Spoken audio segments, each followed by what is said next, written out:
साहस, दोस्ती और खोज के रोमांच से भरी अविस्मरणीय यात्रा पर पीहू और सोनल के साथ जुड़े। इस मनोरम साहसिक कार्य में हमारी बहादुर जोड़ी राजनगर के रहस्यमय पहाड़ों में एक रहस्यमय सिक्के की खोज पर निकलती है। रहस्यमय पर्वत का सत्य। दो बहादुर लड़कियों की कहानी। एक समय की बात है, राजनगर नाम के एक छोटे से शहर में पीहू और सोनल नाम की दो सहेलियां रहती थी।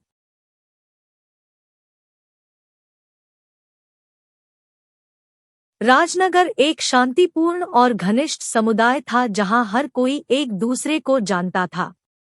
पीहू और सोनल बहुत अच्छी दोस्त और खोजी लड़कियां थीं। एक धूप भरी दोपहर में जब पीहू और सोनल स्थानीय पुस्तकालय में घूम रहे थे, तो उन्हें ऊंची अलमारियों में से एक में एक पुरानी धूल भरी किताब मिली।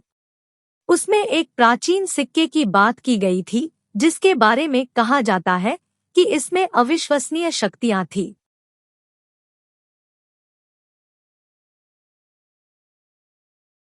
किताब में दावा किया गया था कि अगर वह सिक्का राजनगर के लोगों को वापस मिल जाए तो उनका शहर समृद्ध और संपन्न हो जाएगा। ऐसी अफवाह थी कि सिक्का राजनगर के बाहरी इलाके में खतरनाक रहस्यमय पहाड़ों की गहराई में छिपा हुआ था।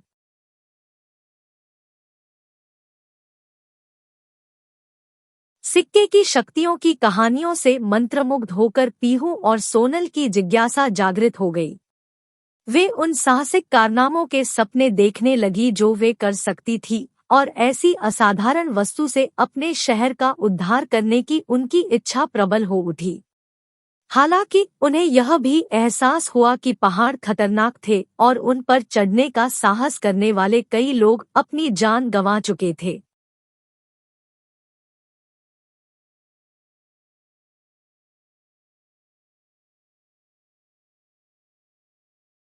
चेतावनियों के बावजूद पीहू और सोनल ने सिक्का खोजने के लिए खतरनाक यात्रा शुरू करने का फैसला किया।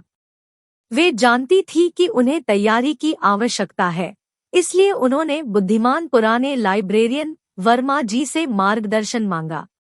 वर्मा जी ने उन्हें आगे आने वाले खतरों के बारे में आगाह किया, लेकिन उनके दृढ़ संकल्प को स्वीकार किया और उन्हें कुछ अच्छी सलाह दी।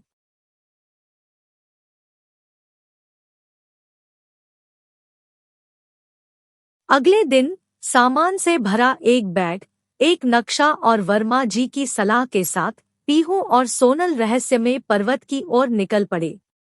यात्रा थका देने वाली थी और रास्ते में उन्हें कई बाधाओं का सामना करना पड़ा। उन्हें खतरनाक चट्टानों और अभेद्य झाड़ियों का सामना करना पड़ा जो उनका रास्ता रोक रही थी।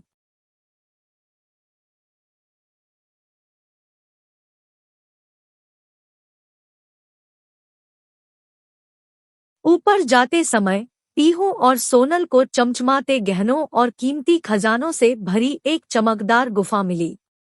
दोनों मित्र क्षण भर के लिए धन दौलत से मोहित हो गई, उनके मन लालच से घिर गए।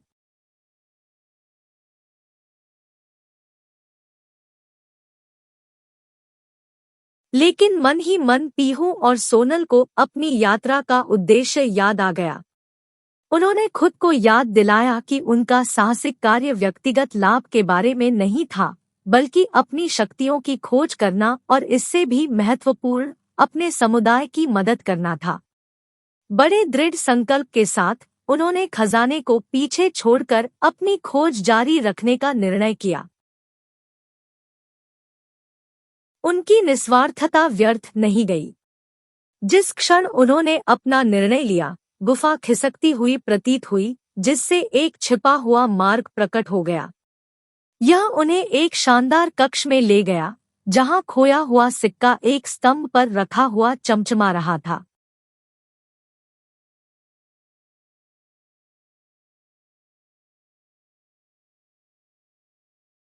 पीहू और सोनल श्रद्धा और विस्मय के साथ सिक्के के पास पहुंचे। जैसे ही वे उसे छूने के लिए आगे बढ़े, उन्हें एक गहरा एहसास हुआ। उन्होंने जो सच्ची शक्ति चाही थी वह सिक्के में नहीं बल्कि निस्वार्थ विकल्प चुनने और जो वास्तव में मायने रखता है, उसे प्राथमिकता देने की उनकी क्षमता में थी। नए ज्ञान और ताकत के साथ पीहू और सोनल सिक्का अपने साथ लेकर राजनगर लौट आए। व्यक्तिगत लाभ के लिए इसकी शक्ति का उपयोग करने के बजाय उन्होंने इसका जादू अपने समुदाय के साथ साझा करने का निर्णय लिया।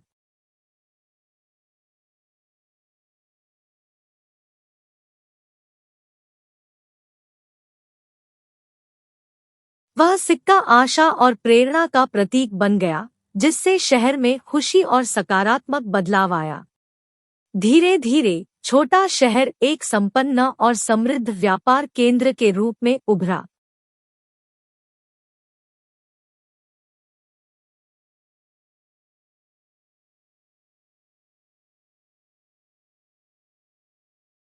बच्चों की निस्वार्थता और राजनगर में आए परिवर्तन की बात दूर दूर तक फैल गई।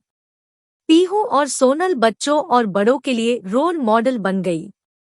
उन्होंने उन्हें प्रलोभन पर काबू पाने, अपने मूल्यों के प्रति सच्चे रहने और दूसरों की भलाई के लिए अपनी क्षमताओं का उपयोग करने का महत्व सिखाया। उस दिन के बाद से पीहू और सोनल ने अपने आसपास के लोगों के जीवन में बदलाव लाने के अवसरों की तलाश में साहसिक कार्य करना जारी रखा। उन्होंने दूसरों को अपने स्वयं के अनूठे रास्ते खोजने और प्रलोभन के सामने दया, करुणा और निस्वार्थता चुनने के लिए प्रेरित किया।